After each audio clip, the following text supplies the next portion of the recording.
పిల్లలకి స్కూల్ పాఠశాలైతే పేరెంట్స్‌కి స్కూల్ పేరెంట్స్‌శాల.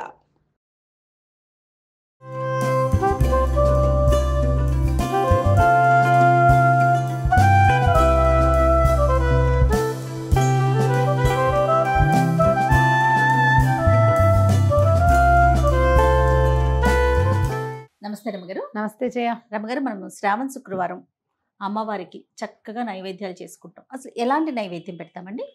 అన్న నివేదన ఏదైనా బియ్యంతో చేసేవి పాయసము, పులిహోర, దద్దోజనము, పెరుగన్నం, అదే దద్దోజనం లాంటిది, తర్వాత ఏమో కట్టె పొంగలి, గుడాన్నము, అలా ఏదైనా పెట్టుకోవచ్చు. ప్రధానంగా ఏంటంటే లక్ష్మీదేవికి శనగపప్పుతో చేసిన వస్తువులు చాలా ఇష్టం అని చెప్తారు. శనగ గింజ ఆమెకు మంచిది, ఇష్టం. ఇప్పుడు ఈ రోజు మనం ఏం చూపించబోతున్నాం? మనం రవకేసరి చేద్దాము. సాధారణ రవకేసరి ఏం చేస్తామంటే మనం నేతిలో రవ్వను వేయించి పక్కన మరుగు నీళ్ళు పెట్టుకుని మరుగు నీళ్ళు ఎత్తిపోసి రవ్వ ఉడికాక పంచదార వేస్తాం. ఇవాళ కొంచెం డిఫరెంట్గా కొత్త రుచిగా ఉండేది అదే రవ్వ అదే పంచదార అంతా అదే, తప్పకుండా చిన్న మార్పుతోటి మనం ఏం చేద్దామంటే ఏం కప్పుతో వండదలుచుకున్నామో ఒక చిన్న గ్లాస్ అనుకోండి, చిన్న గ్లాస్ రవ్వ, ఆ చిన్న గ్లాస్ రవ్వని ఒక చిన్న గ్లాసుడు పాలతోటి నానబెట్టండి. ఎంతసేపు నానబెట్టారండి? ఒక గంట అయింది, 30 గంట అయింది. 1 అవర్ పాలు పీల్చేసేదాకా ఇంచుమించుగా రవ్వ అంతా నానిపోయింది. ఇవి హోల్ మిల్క్ కనుక అయితే ఎక్కువ రుచిగా ఉంటుంది. దీని సింపుల్ కొలత: ఒక గ్లాస్ రవ్వ, గ్లాస్ పాలు, గ్లాసు నెయ్యి. నెయ్యి కూడా గ్లాస్ పడుతుంది, కానీ నెయ్యి అంతా బయటకు వస్తుంది. ఆ ఉన్న నేతితోటే ఇది రుచిగా ఉంటుంది. అయితే పంచదార మనం గ్లాసుకు జనరల్గా ఒక గ్లాస్ వేస్తారు, కానీ సరిపోదు, తీయగా ఉండదు, కొంచెం కమ్మగా మాత్రమే ఉంటుంది. తీపి ఉండాలంటే 1.25 నుంచి 1.5 వరకు వేసుకోవచ్చు, ఇంకేం లేదంతే. నీళ్లు 1కి 4 వేసుకోవాలి. దీనికి ఆల్రెడీ ఒక పాలు పోసాం కదా, 4 నీళ్లు పోస్తాం అన్నమాట. ఇది ఉడకాలి కదా ఇదంతా. సో మొదట ఏం చేద్దామంటే, మొట్టమొదట రవకేసరి అనుకోగానే కప్పు రవ్వని కప్పు పాలల్లో నానబెట్టి పక్కన పెట్టండి. మీరు మిగిలిన పనులు చేసుకునే లోపల ఒక గంటలో ఇది గట్టిగా తోడినట్టు. అంటే ఈ రవ్వ తడి మీద నిదానంగా పాలల్లో ఊరిపోయి మొత్తం పీల్చేస్తుంది. కొంచెం మందపాటి మూకుడు మాత్రం తీసుకోండి. మన ప్రెషర్ ప్యాన్ ఉంటుంది, కుక్కర్, అలాంటిది తీసుకుంటే మీకు అడుగు మందంగా ఉంటే మాడకుండా బాగా వస్తుంది. మరి పెద్ద స్టవ్ ఎక్కువ ఫ్లేమ్ ఉంటే పెట్టుకోవద్దు, మాడుతుంది. చిన్నదాని మీద పెట్టుకుంటే మంచిది. అందుకని ఇటు తిప్పేసాం కదా, కొద్దిగా నెయ్యి వేసి కొంచెం జీడిపప్పులు, కిస్మిస్లు, మీరు కావాలనుకుంటే బాదం పప్పులు 1 గంట నాననిచ్చి చెక్కు తీసేసి తోలు వెళ్ళటం సన్నగా చీల్చేసి అవి కూడా వేసుకోవచ్చు. మొత్తం వేసేనా రమ్మగారు? వేసేయమ్మా. జీడిపప్పులు, కాసిన కిస్మిస్లు, మీరు ఏవి కావాలంటే అవి వేసుకోవచ్చు, ఏవంటే అవి కొద్దిగా వేయించేసి. మీరు చేస్తారండి? ఎప్పుడు చేస్తారు? శ్రావణ నేను రవకేసరి ఎక్కువ చేస్తాను జయ. నేను రవకేసరి తరచుగా ఎప్పుడైనా 15 రోజులకు ఒకసారి స్వీట్ తినాలనిపిస్తే గబుకొని కొంచెం సేమియా పాయసం, బుజ్జిది, శుక్రవారాలు సాయంత్రం, శనివారం సాయంత్రపు నివేదన కోసం కూడా పనిచేస్తుందని. కొంచెం పూజ చేసుకున్న పూట ఉంటుంది కదా, రోజువారీ సాయంత్రాలు పెద్ద నివేదన హడావిడి ఉండదు, ఏదో పండే పెడతాము. శుక్రవారము, శనివారము, ఏమైనా పర్వదినాల్లో అలాంటప్పుడు సాయంత్రపు నివేదనకి చేస్తాను. ఈ పాలు పోస్ట్ చేసేది యాక్చువల్గా ఇది మన వైపు చేయటం తక్కువే, మనం చేయము. కాస్త ఇటు గుజరాత్ వైపు చేస్తారు. మా అక్కయ్య వల్ల నాకు ఈ ఐడియా తెలిసిందనమాట. సో నేను చేస్తే ఇది నచ్చింది చాలా, నాకు బాగా డిఫరెంట్ గా ఉంటుంది. హల్వా పాలు పోయటం మనం తక్కువే చేస్తాము. కొత్త వెరైటీ చూపిస్తాం. దీంట్లో ఒక సీక్రెట్ ఇంగ్రీడియంట్ ఒకటి ఉంటుంది, ఏంటండి? వేసేటప్పుడే చెప్తా. సో జీడిపప్పును కిస్మిస్ వేయించేసుకున్నాం కదా, కొద్దిగా నెయ్యి ఉందిగా, ఆ నానబెట్టిన రవ్వ అలాగే వేసి దబుక్కని వేయకపోక కొంచెం వేసి కొద్దిగా నిదానంగా వేయి.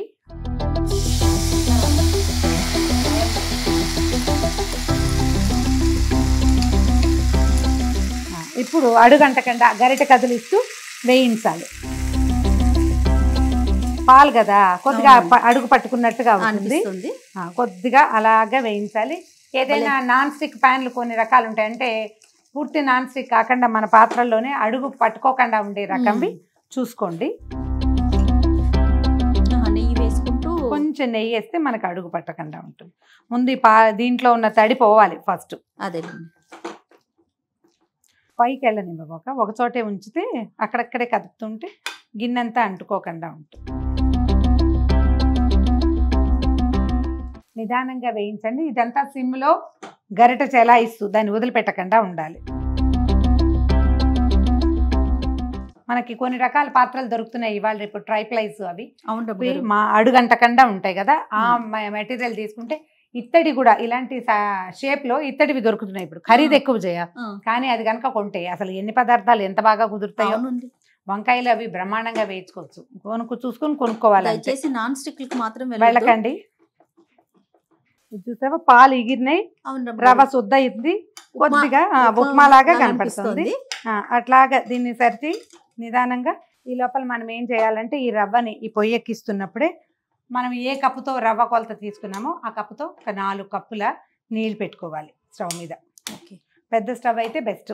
దీంట్లో ఏం చేద్దామంటే అదే కప్పు కొలతకి కప్పు బాతిక లేదా కప్పున్నర మధ్యలో పంచదార వేసేసి మనం కొంచెం చిన్న పాకం, అంటే తీగ పాకం రావక్కర్లా, కరిగిపోవాలి అంతే. రెండు ఒకేసారి టైం కలిసి వస్తుందని చేసేస్తున్నాం అంతే. ఓకే, ఒక కప్పు, తర్వాత హాఫ్ అటు ఇటుగా వేసేయండి. 4 కప్పులు నీళ్లు పోసారు, కప్పున్నర పంచదార వేశారు, అంతేనా గారు? ఇప్పుడు ఇద్దరం ఉన్నాం కదా, అందుకని 2 పనులు చేస్తాం అనమాట. కొంచెం కొంచెం నెయ్యి వేస్తూ ఆ రవ్వని వేయించాలి. ఇందులో ఉన్న టాక్టిస్ అంతా ఈ రవ్వ వేపడంలోనే ఉందన్నమాట. ఒకేసారి పోసేయకూడదు రవ్వ. పంచదారని కొంచెం అడుగు కదపండి, ఒకేసారి పోయొద్దు. రవ్వ అన్నారు. ఓహో, కలుపు. ఈ అడుగు పట్టుకున్నట్టుగా కనపడుతున్నది, అది కూడా వచ్చేస్తుంది ఇంకో నిమిషం పోయాక. పంచదార కరిగిపోనివ్వాలి. కరిగాక మనం ఇందులో ఏం చేద్దాము, కొంచెం 4-5 ఏలక్కాయలు మెత్తగా పొడి చేసి పెట్టుకోండి. ఒకవేళ ఇంట్లో ఉంటే కనుక కుంకుమ పువ్వు కొద్దిగా నలిపి ఇందులో వేసేసి దీన్ని పక్కన పెట్టుకోవటమే. చివరికి వేసుకుంటాం. ఇది కాగి ఉండాలి అంతేనమాట. అవుతుంది. ఇది ఎక్కువ పెట్టుకోకర్లేదు జయ, చిన్న గ్లాసు సరిపోతుంది మనకి. ఇంత అవుతుంది. అది నీళ్లు బోల్డ్ ఉన్నాయి చూడు, అది లూజ్గా వస్తుంది, నువ్వు తిప్పాలి అంతే దాని సంగతి. నువ్వు ఇలా టంగు ముద్దను చూసావా, ఈ ముద్ద ఎలా పలచబడింది అనిపిస్తుంది నీకు, అలా అవుతుంది. ఇందులో ఉన్న ప్రాసెస్ అంతా రెక్కసత్తు కొద్దీ తిప్పటమే అంతే. ఇప్పుడు ఏం చేస్తున్నామంటే ఇందులో మనం ఒక 2 స్పూన్లు, అంతకంటే వద్దు, ఒక గ్లాసుకి అంత గ్లాస్ అయితే 2 స్పూన్లు, చిన్న గ్లాస్ కాబట్టి 2 కూడా వద్దు, కొంచెం తగ్గిద్దాం. శనగపిండి. దీనివల్ల ఏంటంటే భలే బైండింగ్ వస్తుంది నాకు. దీన్ని ఈ రవ్వతో పాటు వేయించేద్దాం, దాని పచ్చి పోవాలి, వేగిపోతుంది. దానివల్ల ఏంటంటే ఇప్పుడు ఇది రవ్వ మామూలు రవ్వ కేసరిలాగా శుద్ధ టంగు రాదు. ఇది గింజలన్నీ ఇప్పుడు ఇందులో రవ్వ దాణా ఉంది కదా, ఒక్కొక్క కణం, అవి ఇట్లా బాగా పువ్వుల్లాగా విచ్చుకుంటే రాలిపోతుంది. అది రాలకుండా ఉండడానికి మనం ఈ శనగపిండి వేసుకుంటాం అనమాట. కొద్దిగా మీకు ఇట్లా ఈ కనపడుతుంది చూడు, ఈ మాత్రం ఏం పర్వాలే, మనం నీళ్లు పోయంగానే ఆటోమేటిక్గా ఇది వచ్చేస్తుంది. ఇంకొద్దిగా నెయ్యి ఉంది కదా, ఈ కాస్త నెయ్యి కూడా వేసేద్దాం. నెయ్యి వేసి వేయించండి. ఇది మీరు ఎంత బాగా వేయిస్తే అది అంత బాగా రుచిగా వస్తుంది అనమాట. కప్పుకి కప్పు నిర్మోహమాటంగా వేసేయండి, దాన్ని మాత్రం మానేయద్దు. ఒకవేళ ఎంత నెయ్యి పోయలేమనుకుంటే ఒక చిన్న చీటింగ్ ఏం చేయొచ్చు అంటే హాఫ్ మీరు సన్ఫ్లవర్ ఆయిల్ వేసుకుని, రిఫైండ్ ఆయిల్ వేసుకుని మిగిలిన సగం నెయ్యి వేసుకోవచ్చు. మాతో ఎందుకు చేయించలేదు చీటింగ్ అని అడుగుతుంది ఇప్పుడు జయ. నేను అడగనండి, నేను అడుగుతుంది.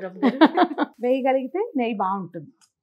అమ్మవారికి పెట్టేది కదా, అందుకని బుజ్జి గ్లాస్ తోటే చేసుకుందాం. స్టవ్ ఆఫ్ చేశారు? ఆపేసా. ఇందులో ఏం చేశాను, నీళ్లు ఇది పంచదార బాగా కరగనిచ్చి ఇందులో కొంచెం ఏలక పొడేసాను, తర్వాత ఏమో కుంకుమ పువ్వు వేసాను.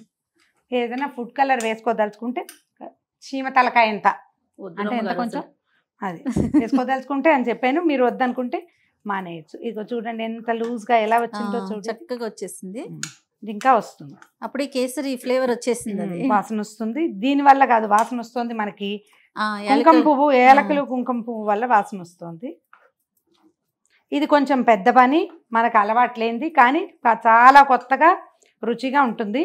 ట్రై చేసి చూడండి, ఎప్పుడైనా ఒకసారి చేసుకోవచ్చు. ఎప్పుడు రొటీన్గా కాకుండా కాస్త కొత్తగా. ఇదివరకు అసలు పంచదార పాకంలో రవ్వ పోసేసేవాళ్ళు, వేయించటాలు గీయించటాలు కూడా చేసేవాళ్ళు కదా. రవ్వ కేసరి అంటే 5 నిమిషాల పని. ఉప్మా కంటే సింపుల్గా ఉండేది. మనమే వేపుళ్ళు అవి పెట్టి ఇంకా రుచిగా ఇంకా బాగుండేలాగా చేసుకుంటున్నాము. ఇది ఇంకా కొత్తగా ఉంటుంది. వేగింది చూడు, వాసన వస్తుంది కదా. అవునండి. శనగపిండిని కొంచెం చక్కగా వేగేలాగా, లేకపోతే పచ్చివాసన వచ్చి రుచి పోతుంది. ఇంచుమించుగా మనం వేసిన నెయ్యి మెరుస్తుంది చూడు. కొద్దిగా అవసరానికి మించి పెద్ద పాత్రే పెట్టుకోండి. మనం నీళ్లు పోసేసరికి ఇదంతా పొంగి వస్తుంది అన్నమాట. ఓహో. ప్లస్ చెయ్యి తిరగాలి కదండి. చేయి తిరగాలి. వేగిపోయింది చూడు, శనగపిండి వేగింది. ఇది మెల్లిగా అంటుకోకుండా ఇలా ముక్కలు ముక్కలుగా వచ్చేస్తుంది. అవును అవును చూసావా? అవును. ఇదంతా కూడా మనం నీళ్లు పోసాక వచ్చేస్తుంది, ఏం కంగారు ఏం లేదు. ఇది గీకాలి కష్టము అలా ఏమనుకోవద్దు. ఆ మాత్రం కూడా అడుగంట కన్నా ఉండే పాత్ర దొరికితే మరీ మంచిది. చక్కగా చెండులా వస్తుంది. ఇది చూస్తుంటేనే మనకు అర్థమవుతుంది బాగా వచ్చింది అని. అవును, బాగా వేగింది. ఈ అడుగు వదిలి పెట్టేస్తోంది, నెయ్యి చెమరిచ్చేస్తోంది పైకి. అవును. ఇలాంటప్పుడు ఏం చేద్దామంటే దీన్ని కొద్దిగా స్ప్రెడ్ చేసి కొద్దిగా పెద్ద గరిటె తీసుకోండి. మనం కాచి పెట్టుకున్నాం కదా ఈ నీళ్ళని అలాగా ఇందులో పోసేయండి. మొదట మనకి ఇదేదో మాట వింటలేదు అలాంటి భావాలు వస్తాయి, ఏం కాదు, వచ్చేస్తుంది. మన ఏలక పొడి అన్నీ ఇది మొత్తం సెటిల్ అయిపోతుంది, ఏం కంగారు లేదు. ఇట్లా ఉండలు ఉండలుగా వచ్చేస్తుంది, ఏముండదు. వేగిపోయింది, ఉండలు ఎందుకు అవుతుంది? అది పచ్చి ఉంటే ఉండవు, వచ్చేస్తుంది. నీళ్ళు పోసి అలాగా తిప్పండి క్లాక్ వైజ్లో. ఒకే వైపు ముందుకి వెనక్కి తిప్పితే మన మాట విందేది.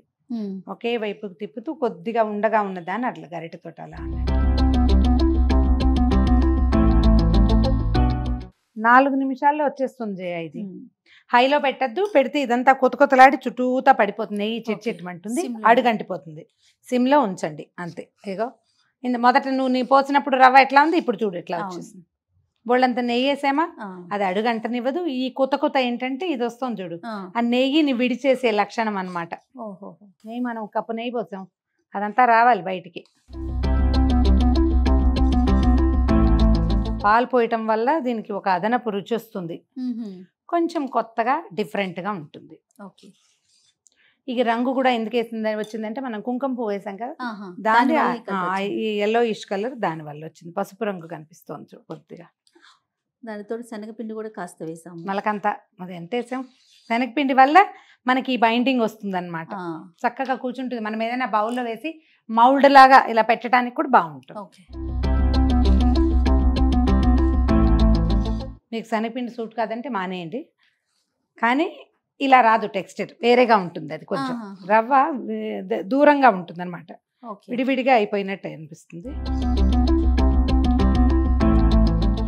మనం నీళ్ళు పోసాక 5-6 నిమిషాల్లో వచ్చేస్తుంది మొత్తం. ఇదిగో నెయ్యి వదలటం మొదలుపెట్టి ఇట్లా బుడగొస్తుంది చూడు. అవునవును. బుడగలు బాగా విస్తారంగా బుడగలు వస్తుంటే ఆపేసేయచ్చు. చూడు ఇప్పుడు నీకు చిక్కగా అయింది కదా, కొద్దిగా చల్లారాక మనం ఏ డిష్లో ఏ గిన్నెలో పోస్తామో ఆ గిన్నె షేప్కి చక్కగా వచ్చేస్తుంది. ఇప్పుడు కొంచెం లూజ్గా కనిపిస్తుంది. చల్లారాక మనం ప్లేట్లో ఈజీగా ఇట్లా చెంచాతోటి చక్కగా తీసుకోవచ్చు, ఇంకా సాగదన్నమాట. ఇగో జీడిపప్పులు కిస్మిస్లు వేసేసుకోండి, పైన కొద్దిగా ఉంచుకుంటే ప్రతి డిష్కి పైన ఒకటి ఇట్లా గార్నిషింగ్ కోసం పెట్టుకోవచ్చు. వేసేయటం, స్టవ్ ఆపేసేద్దాం. ఇక వచ్చేస్తుంది చూడు. ఇది ఇంకా పాత్రకు కూడా అంటుకోకుండా వస్తుంది కదా, ఆ అంటకుండా ఉండే టెక్స్చర్ కోసం చూసుకోండి అంతే. గిన్నె కంటట్లేదు, వదిలేస్తుంది గిన్నె అనిపించగానే తీసేసేయచ్చు, అయిపోయింది. మీరు ఇది కావాలనుకుంటే కనుక పైన ఏవైనా చిన్న చిన్న ఫ్రూట్ పీసులు అంటే మన పైనాపిల్ ముక్కలు అలాంటివి కూడా పైన గార్నిష్కి పెట్టుకోవచ్చు, వాసన బాగుంటుంది. ఓకే. చల్లారనివ్వాలి, ఇది మంచి చూడు సెగ వస్తుంది. అవునవును.